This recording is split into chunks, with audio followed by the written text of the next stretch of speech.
Beaucoup de gens en Afrique ont déjà entendu parler de la trypanosomiase, une maladie du bétail qui est transmise par la piqûre de la mouche tsetse. Dans certaines régions, cette maladie est également appelée Soumaya, Nagana ou le paludisme des bovins. Cette maladie tue beaucoup de bétail à travers le continent, mais avec un traitement approprié, la mort peut être évitée.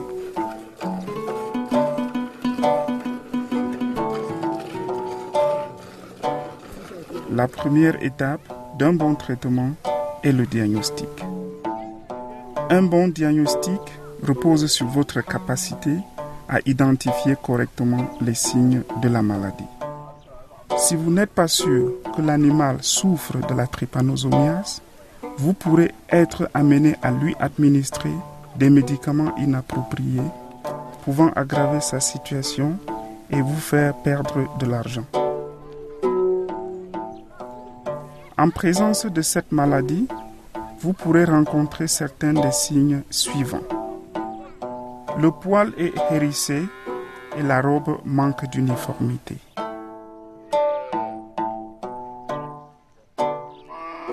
L'animal perd des poils de sa queue.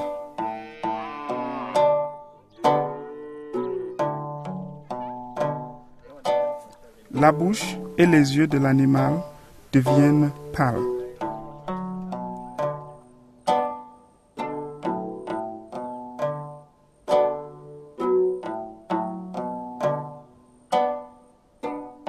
Les yeux laissent couler des larmes.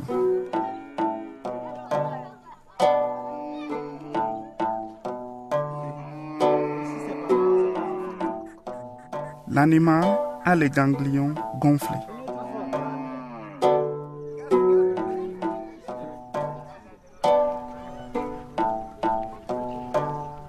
L'animal devient maigre. L'animal mange de la terre.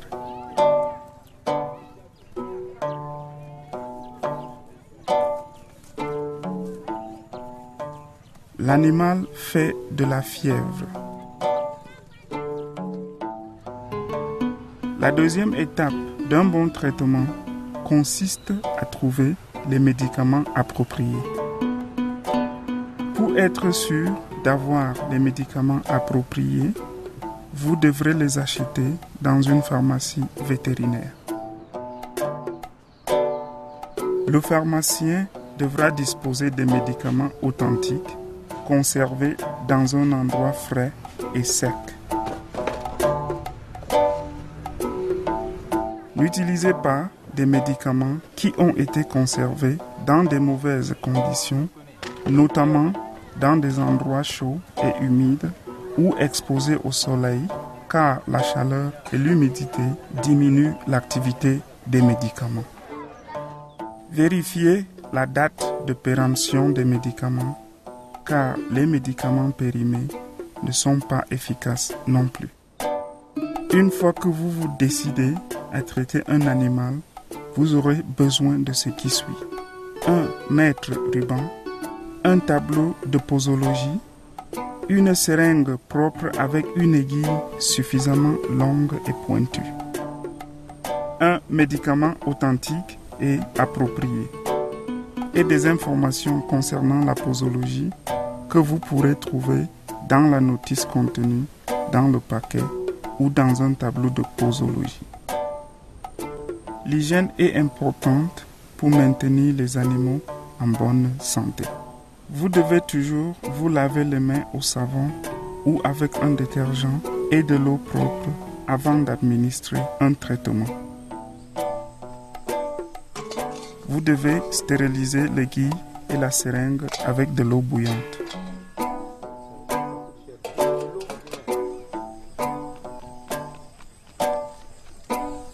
Après avoir stérilisé vos instruments, jetez l'eau. Pour préparer les médicaments à l'emploi, il faut encore bouillir de l'eau et la laisser se refroidir. Consultez la notice pour savoir quelle quantité d'eau il vous faudra pour la préparation, car cette quantité varie en fonction du médicament. Si vous n'utilisez pas de l'eau bien bouillie, vous prenez le risque de provoquer un abcès chez l'animal. Mélangez l'eau et le médicament dans un sachet parce que c'est un environnement stérile. Vous devez déterminer la quantité de médicaments à donner à chaque animal. Pour ce faire, il faut connaître le poids de l'animal. Une façon simple de déterminer le poids de l'animal est d'utiliser un mètre ruban et un tableau de conversion. La mesure doit se faire autour de la poitrine, juste derrière les épaules. Le tour de poitrine de cet animal fait 134 cm. Selon le tableau de conversion, un animal de ce type qui mesure 134 cm pèse 200 kg.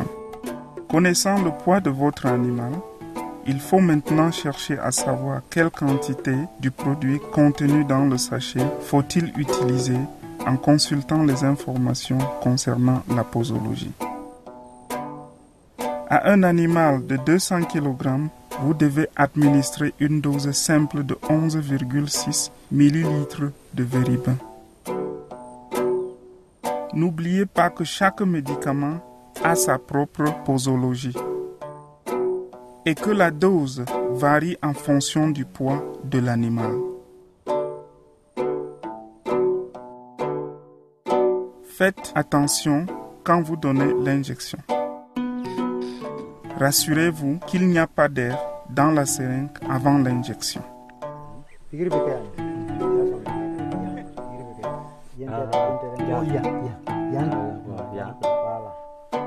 L'injection doit être faite dans le muscle.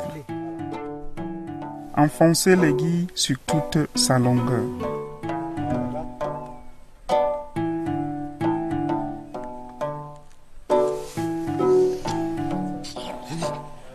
Une injection mal réalisée peut provoquer un abcès, endommager un nerf ou causer une inflammation et sans guérir l'animal.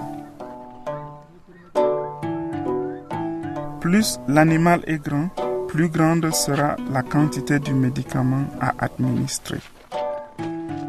Une quantité insuffisante du médicament ne saurait guérir la maladie. C'est aussi la principale cause de résistance aux médicaments. Plus l'animal est petit, plus petite sera la quantité du médicament à administrer. Une trop grande quantité du médicament peut faire mal à l'animal. En plus, ce serait un gaspillage d'argent sans garantie de guérir l'animal. Il y a 2 raisons pour traiter les bovins avec les médicaments contre cette maladie. Le choix du médicament et de la dose en dépendront. La première raison, c'est pour guérir un animal malade. Dans ce cas, on utilisera un des médicaments dérivés du diménazène. Ceux-ci sont d'habitude de couleur jaune. Mais on peut aussi utiliser l'éthidium qui est en comprimé de couleur rouge. La deuxième raison, c'est pour prévenir la maladie chez un animal en bonne santé. Là, on utilisera un des médicaments dérivés de l'isométamidium. Ceux-ci sont de couleur rouge. Dans certaines régions, la mauvaise utilisation des médicaments pendant plusieurs années a fait que la dose recommandée a maintenant peu d'effet et ne guérit plus les animaux. Ceci s'appelle la résistance contre les médicaments. Cherchez à savoir si les bovins que vous traitez sont dans une région à résistance avant de les traiter.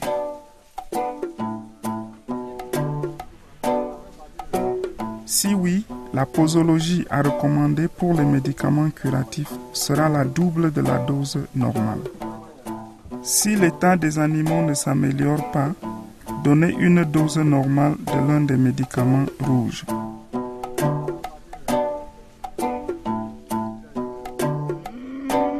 Les mouches tsetse propagent la maladie en piquant les animaux.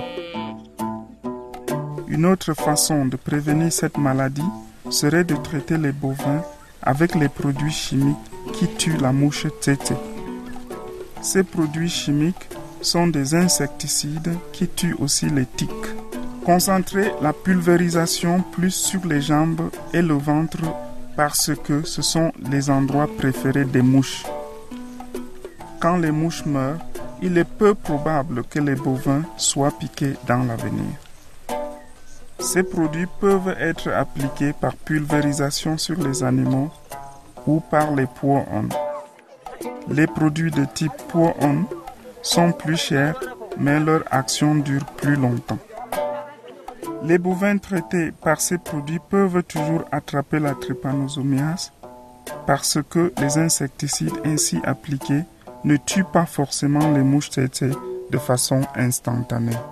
Parfois, les mouches tsetse ont le temps de piquer et d'infecter les animaux avant qu'elles ne soient tuées par les insecticides. L'application d'insecticides sur un seul animal ne suffit pas à tuer beaucoup de mouches. Il est donc préférable d'utiliser la pulvérisation et les pour-on quand il y a un bon nombre d'animaux à traiter en même temps et au même endroit. De cette façon, beaucoup de mouches seront tuées quand elles atterrissent sur les bovins ou les piquent et le nombre de mouches dans cet endroit sera réduit au profit de tout le monde. Les insecticides sont souvent toxiques pour l'homme. Vous devez donc vous protéger de tout contact.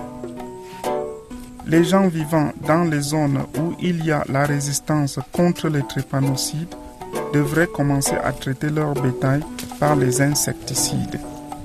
Ceci réduira la probabilité que leurs animaux soient piqués ou infectés. Moins d'animaux infectés signifieront moins d'injections à faire, ce qui va ralentir le développement de la résistance contre les trypanosides dans cette zone. Le strict respect de ces consignes vous garantira une meilleure efficacité des médicaments que vous achetez, une économie d'argent et une meilleure protection de votre bétail.